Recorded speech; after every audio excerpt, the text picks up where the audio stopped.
मैं चित्तौड़ बोल रहा हूँ। मैं राजस्थान का वही चित्तौड़गढ़ हूँ जो काफी समय तक मेवाड़ राजवंश की राजधानी रहा। मैं अपने आंचल में मेवाड़ की कई ऐतिहासिक और साहसिक कहानियां संजोए बैठा हूँ। मैं भक्ति और शक्ति के संगम का प्रतीक हूँ। मेरे एक तरफ चित्तौड़ दुर्ग है जो शौर्य और वीरता का अनूठा उदाहरण है, और दूसरी तरफ माँ मीरा की भक्ति और सेठों के सेठ सांवरिया सेठ की महिमा गाथा उनका मंदिर, और वहीं राजस्थान का हरिद्वार कहलाने वाला मात्र कुंडिया जैसा पवित्र स्थान मेरे यहीं पर है। इसके साथ ही एशिया का सबसे बड़ा जिंक स्मेल्टर भी मेरे यहाँ चंदेरिया में स्थित है। आज मेरी इस आत्मकथा के माध्यम से मेरे से जुड़ी हर एक छोटी बड़ी जानकारी आप तक साझा करूंगा। शूरवीरों का शहर राजस्थान के इतिहास में सर्वाधिक शौर्य का प्रतीक लंबे समय तक मेवाड़ की राजधानी रहा है। मुझे महाराणा प्रताप का गढ़ और जौहर का गढ़ भी कहा जाता है। मेरा इतिहास रणबांकुरे राजपूत के शौर्य एवं उनकी स्त्रियों के जौहर की गाथाओं से सुशोभित है। चित्तौड़गढ़ में चित्रकूट दुर्ग, जिसे चित्तौड़गढ़ का किला भी कहा जाता है, उसका निर्माण मौर्य शासक चित्रांगद ने बैडच व गंभीरी नदियों के संगम के पास पर्वत शिखर पर करवाया था। बप्पा रावल ने यहाँ गोहिल वंश का शासन स्थापित किया था। मैं मध्यकाल में राजस्थान की राजनीति का महत्वपूर्ण केंद्र रहा तथा मेरे यहाँ के शासकों ने बाहरी आक्रमणकारों का डटकर मुकाबला किया एवं इस क्षेत्र की स्वतंत्रता को अक्षुण्ण बनाए रखा। मैं प्रारंभ से ही वीरता एवं शौर्य की क्रीड़ास्थली तथा त्याग एवं बलिदान व स्वाभिमान का पावन तीर्थ रहा हूँ। स्वतंत्रता प्राप्ति तक यहाँ सिसोदिया वंश का शासन रहा तथा राजस्थान के एकीकरण के बाद मेवाड़ शासक महाराणा भूपाल सिंह जी को नवगठित राजस्थान का महाराज प्रमुख बनाया गया।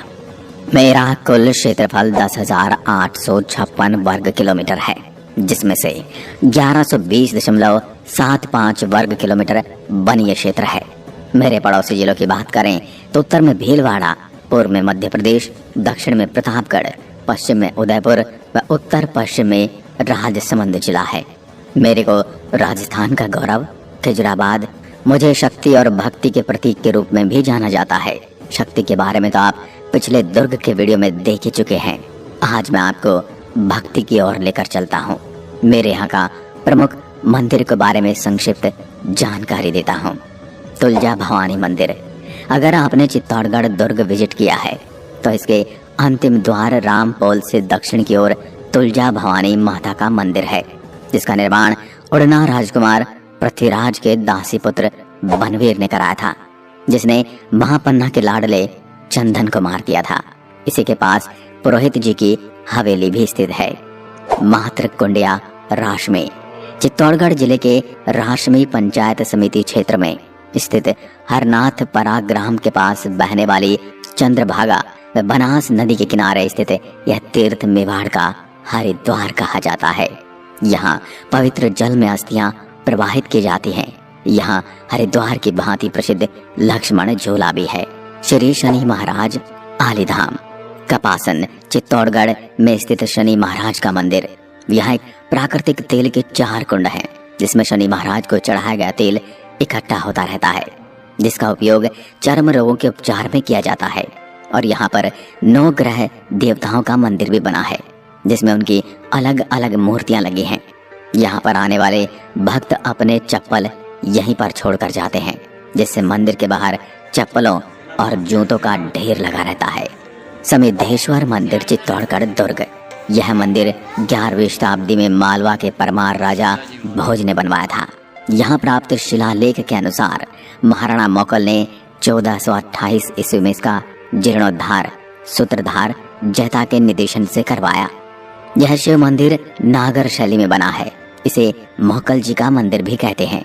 यहाँ 1150 ईस्वी का शिलालेख मिला है, जिसके अनुसार गुजरात के चालुक्य शासक कुमारपाल सोलंकी सन 1150 ईस्वी के लगभग अजमेर के चौहान शासक अर्णोराज को पराजित करने के बाद इस मंदिर में आए थे तथा इसकी एक दीवार पर शिलालेख लिखवाया था। सांवलिया जी का मंदिर मंडफिया। चित्तौड़गढ़ के मंडफिया गांव में सांवलिया जी का विश्वविख्यात मंदिर स्थित है। यहाँ काले पत्थर की श्री कृष्ण मूर्ति है। भक्त लोग इन्हें सांवलिया सेठ कहते हैं। जल झलनी एकादशी के मलम लावा जी की प्रतिमा को चांदी की भव्य रथ में बैठाकर पास के स्थित सरोवर में स्नान कराने हेतु लाया जाता है। स्थानीय लोग सांवलिया जी को अफीम के देवता के रूप में भी पूजते हैं। यह मंदिर इतना प्रसिद्ध है कि यहाँ देश भर से लाखों श्रद्धालु आते हैं और दिल खोल कर दान करते हैं। इनके दान पात्र से हर महीने करोड़ों रुपए निकलते हैं। इसी वजह से इनको सेठों का सेठ कहा जाता है। इनकी कृपा से कितने हॉस्पिटल और कॉलेज चल रहे हैं और यहाँ आने पर भक्त जन भोजन भी ग्रहण करते हैं। कोरोना काल में भी इस मंदिर के द्वारा दान दिया गया था। मीरा मंदिर, यह मंदिर चित्तौड़गढ़ दुर्गम इंडो आर्य शैली में निर्मित है। मीरा बाई मेवाड़ के राणा सांगा के ज्येष्ठ पुत्र भोज की पत्नी थी। ये श्री कृष्ण की परम भक्त थी। ऐसा कहा जाता है कि कृष्ण से सिर्फ 2 महिलाओं ने ही प्रेम किया, द्वापर में राधा ने और कलयुग में मीरा ने। इनके कृष्ण के प्रति प्रेम का शब्दों में समेट पाना मुश्किल है। श्रृंगार चवरी, शांतिनाथ जैन मंदिर जिसे महाराणा कुंभा के कोषाधिपति के पुत्र वेलका ने 1448 से 49 ईस्वी में बनवाया था, जो चित्तौड़गढ़ किले में ही स्थित है। सतबीस देवरी, 11वीं सदी में चित्तौड़गढ़ दुर्ग के अंदर बना एक भव्य जैन मंदिर, जिसमें 27 देवरियां होने के कारण सतबीस देवरी कहलाता है।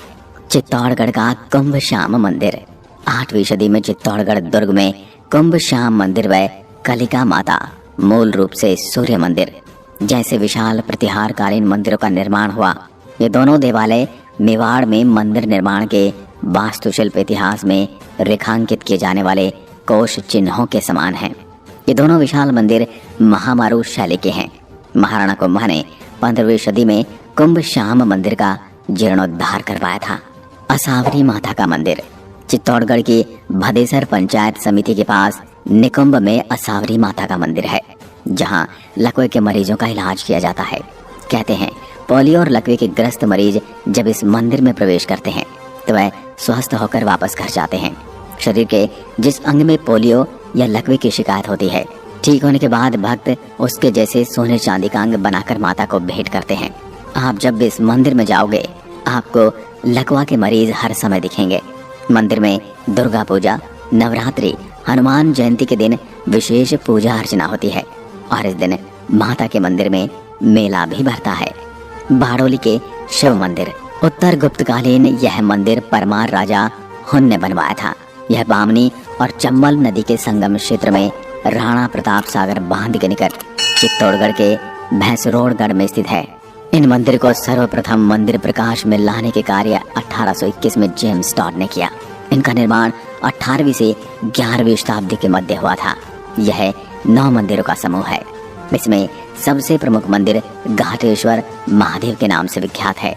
यह मंदिर गुर्जर प्रतिहार कला का उत्कृष्ट उदाहरण है। अब आप सोच रहे होंगे कि मैं सिर्फ आपको मंदिर ही बताऊंगा या इसके अलावा भी कुछ बताऊंगा, तो आपको उस इंतजार को भी मैं खत्म कर देता हूँ और लिए आता हूँ आपको मेरे प्रमुख पर्यटन स्थलों पर। मेरे यहाँ किले के अलावा नदियाँ, बांध और अभ्यारण्य भी मौजूद हैं। आइए संक्षिप्त में एक एक के बारे में बात करते हैं। विजय स्तंभ, मालवा मांडू के सुल्तान महमूद खिलजी पर विजय के उपलक्ष्य में महाराणा कुंभा द्वारा चित्तौड़गढ़ दुर्ग में 9 मंजिल 9 खंडों के विजय स्तंभ का निर्माण 1440 ईस्वी में प्रारंभ करवाया गया था। 1448 में बनकर यह पूर्ण हो गया था।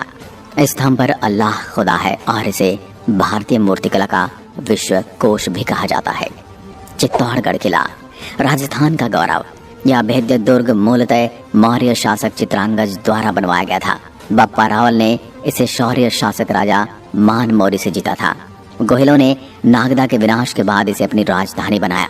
दुर्ग में रानी पद्मिनी का महल आदि स्थित हैं। रास्ते में जैमल एवं पत्ता की छतरियां हैं। व्हेल मछलियों के सिरमौर आकार में बना है दुर्ग राजस्थान का सबसे बड़ा लिविंग फोर्ट है। इस दुर्ग में स्थित गौमुख कुंड के पास रानी पद्मिनी का जौहर स्थल है। चित्तौड़गढ़ दुर्ग में नागजा पीर की कब्र भी है। यह दुर्ग गंभीरी और बैठच नदियों के संगम के पास पहाड़ी पर स्थित है। पद्मिनी महल, चित्तौड़गढ़ दुर्ग में सूर्य कुंड के दक्षिण में तालाब के किनारे रानी पद्मिनी के महल स्थित हैं। यहीं से खिलजी ने रानी पद्मिनी को देखा था। आज के समय में यह एक सुंदर उद्यान बना हुआ है। जैन कीर्ति स्तंभ। प्रथम जैन तीर्थंकर आदिनाथ को समर्पित यह स्मारक दिगंबर जैन महाजन जीजाक द्वारा बनवाया गया था। यह चित्तौड़गढ़ दुर्ग में स्थित है। फतेह प्रकाश महल। कुंभा महल के प्रमुख प्रवेश द्वार पर बड़ी पौल से बाहर निकलते ही फतेह प्रकाश महल है। इसे जब राजकीय म्यूजियम में परिवर्तित कर दिया गया है। इसके पास ही चतुर्भुज नाथ का भव्य मंदिर है। भैंसरोडगढ़ अभ्यारण्य। भैंसरोडगढ़ अभ्यारण्य चित्तौड़गढ़ रावतभाटा मार्ग पर स्थित है। 5